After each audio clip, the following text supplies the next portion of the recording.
میں نے آپ کو لیٹ کیا. میں خود بھی لیٹ ہوا، لیکن ایک اچھے کام کے لیے گیا تھا، لیٹ ہو گیا. اللہم صلی علی محمد مصطفیٰ و آل محمد مصطفیٰ الی قیام. جی آل علی نبی جی نے اوڑکھینے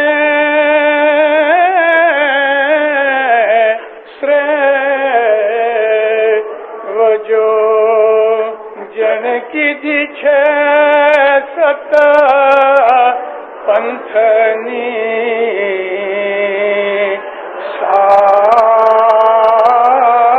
سارہو پیر صدر دین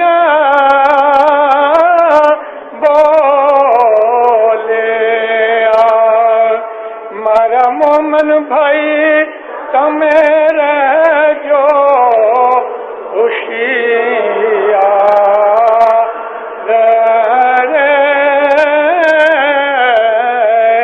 اے داغ دے کھو ویرا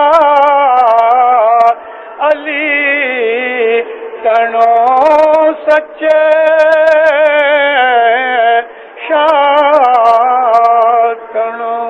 مولانا حاضر امام پہ صلوات پڑھو مومنو.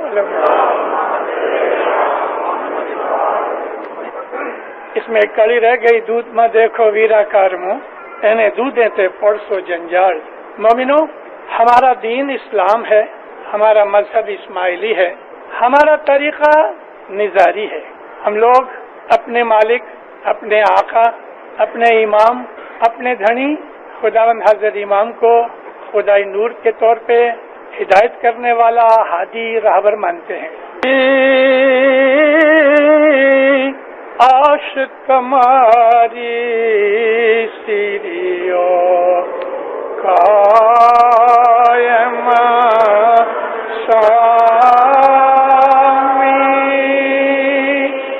صاحب چنتا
مومن بھائی تمیرے جو خوشیاں رہو دودھ ماں دیکھو ویرا کارمو انہیں دودھ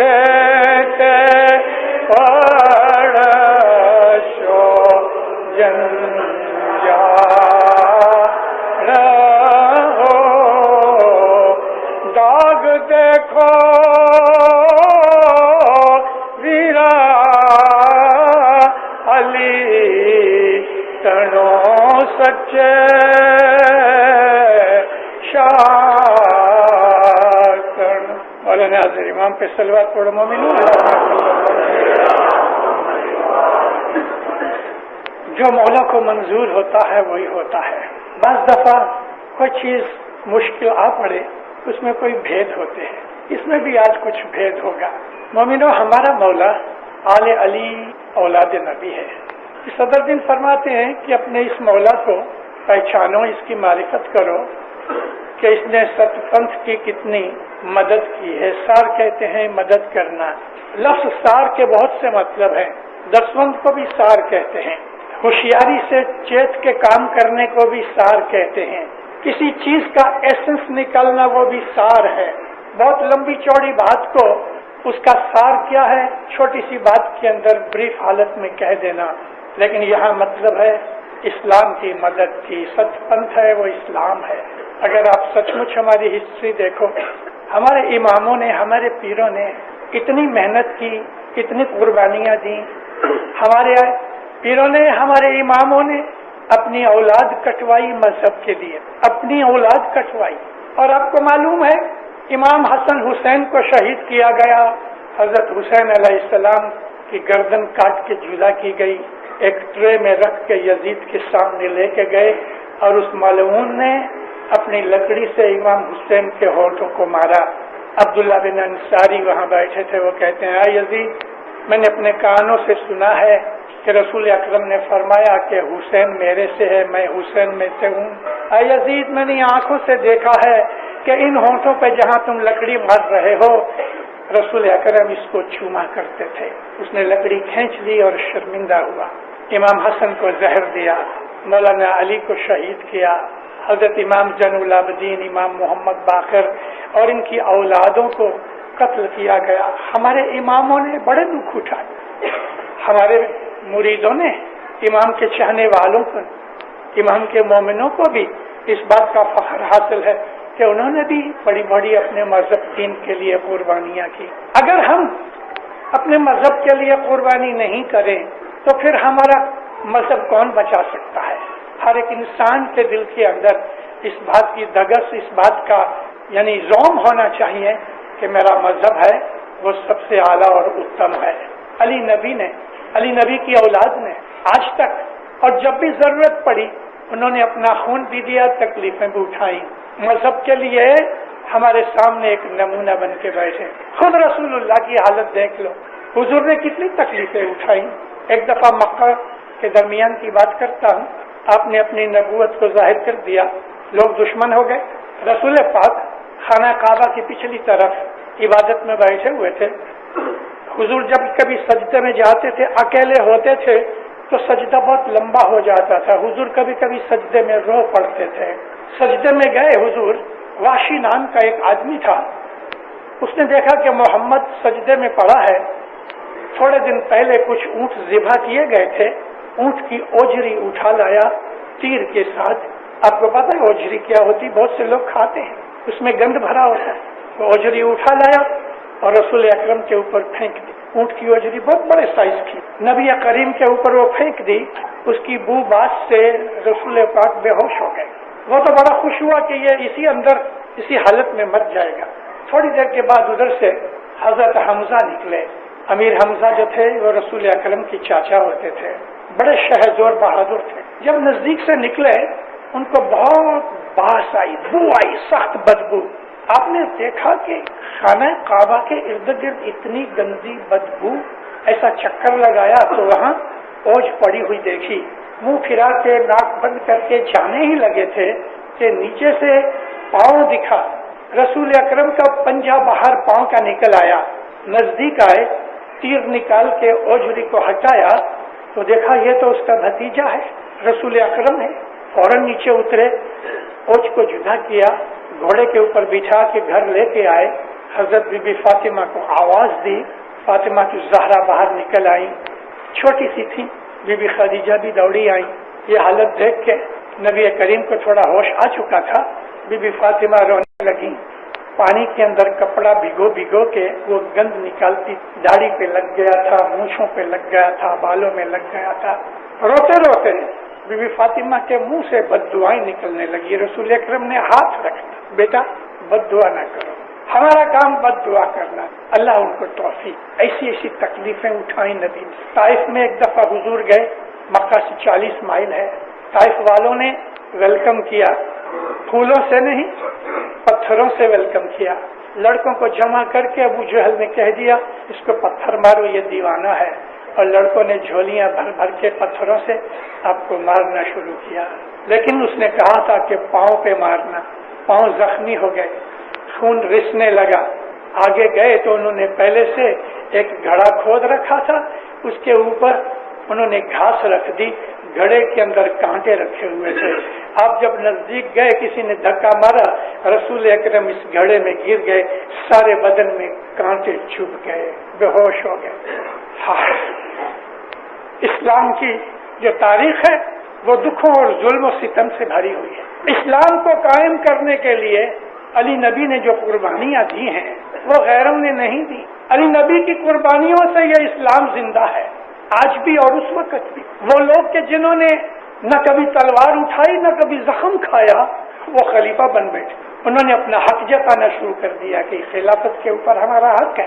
ہم شیعہ ہیں, ہمیں اپنے مولا کی تعریف کرنی تو جان سے بھی زیادہ عزیز ہے. شیعہ کتابیں پڑھو تو آپ کو پتہ لگے کہ ہمارے اماموں نے کتنی تکلیفیں اٹھائی اور قربانیاں دی. بدر کی لڑائی ہو رہی تھی, یہ پہلی زبردست لڑائی ہے, اور یہ وہ لڑائی ہے کہ جو ڈیسائسو تھی. ادھر 313 مومن ہیں اور سامنے 1050 کافر ہیں. ان 313 آدمیوں کے اندر صرف 3 کے پاس تلواریں تھیں. ارے 10-10 12-12 برس کی عمر کے بچے اونٹ کی پاؤں کی ہڈی لے کے آئے تھے لڑنے کے لیے 313 میں. ان کے پاس تو ہتھیار بھی نہیں. ایک آدمی تھا جس کے پاس ذرا بختر تھی, تیر کمان چلانے والا کوئی نہ تھا, اور سامنے کافروں کے اندر بڑے بڑے بہادر تھے. اس لڑائی کے اندر اگر علی نہ ہوتے, یہ لڑائی اگر ہاری جاتی تو اسلام پھر دنیا میں کبھی پیدا نہ ہوتا. لڑائی ہو رہی تھی اور رسول اکرم کی اس پیشانی خاک میں پڑی تھی. اے اللہ, ہم تھوڑے ہیں, کمزور ہیں. آج اگر تم نے ہماری مدد نہیں کی تو قیامت تک تیرا نام لینے والا کوئی نہیں رہے گا. حضور کی یہ دعائیں اور مولا علی کی ذوالفقار ادھر کام کر رہی تھی. 70 آدمی کافروں کے مولا علی کی تلوار نے اکیلے نے مارے. کسی اور آدمی کے ہاتھ سے کوئی کافر نہ مرا, زخمی ضرور ہوئے, باقی کے بھاگ گئے, کچھ پکڑے گئے. یہ پہلی جیت تھی جو علی کی تلوار نے جیت. وہ لوگ جو رسول کے بہت قریبی اصحاب تھے, میں علی کو نبی کے صحابیوں میں نہیں گنتا ہوں, دوسرے گنتے ہیں. دوسرے کہتے ہیں کہ علی بھی صحابہ میں تھے, میں نہیں کہتا, اس لیے کہ علی اور نبی ایک ہی تھے اور وہ گھر کے فرد تھے. وہ رسول اکرم کے صحابی نہیں تھے, رسول اکرم کا نفس جان تھے. دوسرے جو بہت قریبی اور اعلیٰ درجے کے صحابی تھے انہوں نے تو تلوار بھی نہیں اٹھائی, وہ تو اس لڑائی میں حاضر بھی نہیں تھے کچھ, اور جو ایک آدھ تھا تو وہ نبی کے پاس ہی چھپ کے بیٹھا رہا. کہاں گئے؟ ان صحابہ میں سے نکالو تو صحیح کہ کس نے کون سی لڑائی جیت, کس نے اسلام کے لیے کوئی قربانی کی ہوئی تھی. احد کی لڑائی ہوئی جو دوسری زبردست لڑائی تھی. اس احد کی لڑائی کے اندر بھی حال یہ تھا کہ حضرت ابوبکر رسول اللہ کے آجو بازو میں ہی گھومتے رہتے تھے, لڑنے کے لیے نہیں گئے. ایک بہت بڑا سنی عالم شبلی نعمانی جو بڑا مشہور ہیں, ان کی بعض کتابیں بہت اچھی ہیں. سیرت النبوی ان کی ایک بہت عالمگیر کتاب ہے, 6 والیومز ہیں اس کی. انہوں نے ایک کتاب لکھی ہے الفاروق, اس کے 2 حصے ہیں. حق جو ہے نا وہ کہیں بھی جائے وہ حق ہوتا ہے, دشمن کے منہ سے بھی حق بولتا ہے.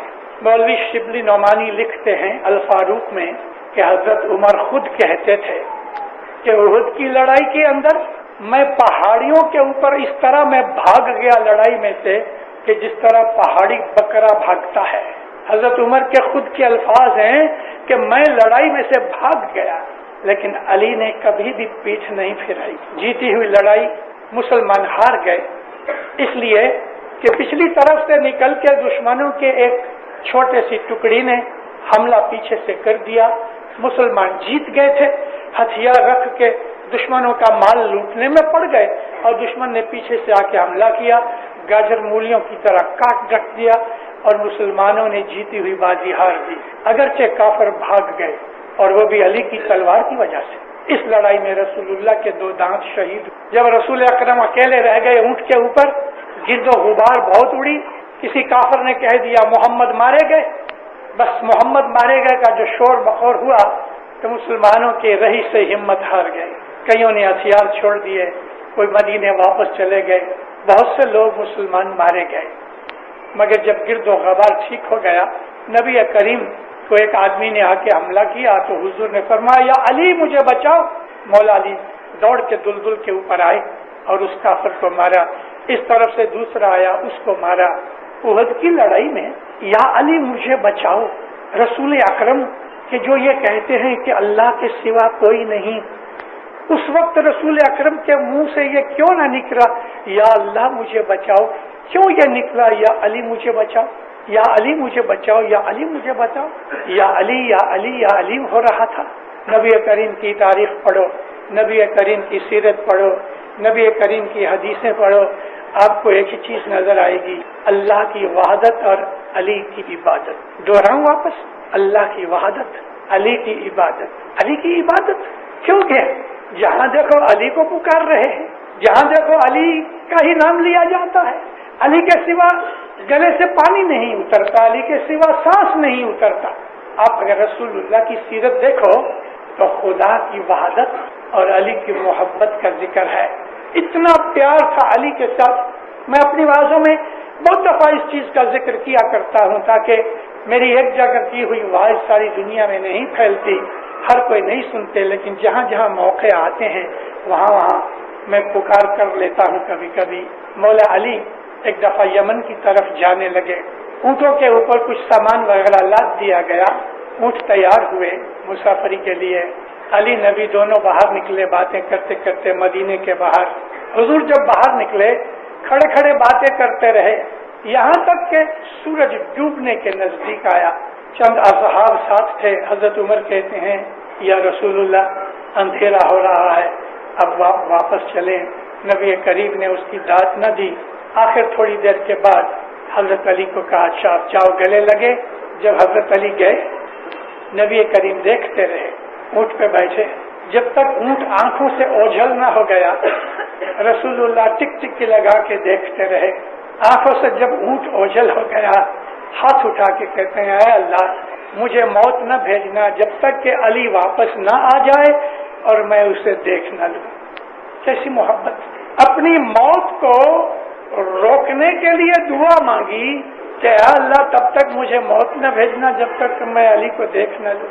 آل علی نبی سینے اڑچ، اس کی پہچان کرو کہ انہوں نے کیا کیا ہے۔ مولا علی کا ہاتھ پکڑ کر غدیر نے کہا وہ تو آپ کو معلوم ہے، لیکن میری ایک عرض ہے آپ سے، شیعہ کتابیں پڑھو تو آپ کو پتہ لگے۔ اس لیے شیعہ کتابیں پڑھنے کی بات کرتا ہوں۔ میرے مولا نے 1975 کے اندر مشن کانفرنس کی ایسوسی ایشن کی، اس میں فرمان کیا 1975 میں کہ تم شیعہ لٹریچر پڑھو اور میں تمہیں 2 برس دیتا ہوں۔ مولا فرمایا کہ تم شیعہ لٹریچر کی اسٹڈی کر کے مجھے اس بات کی رپورٹ کرو۔ مجھے افسوس ہے اس بات کا کہ ہماری جماعت نے وہ کام نہ کیا۔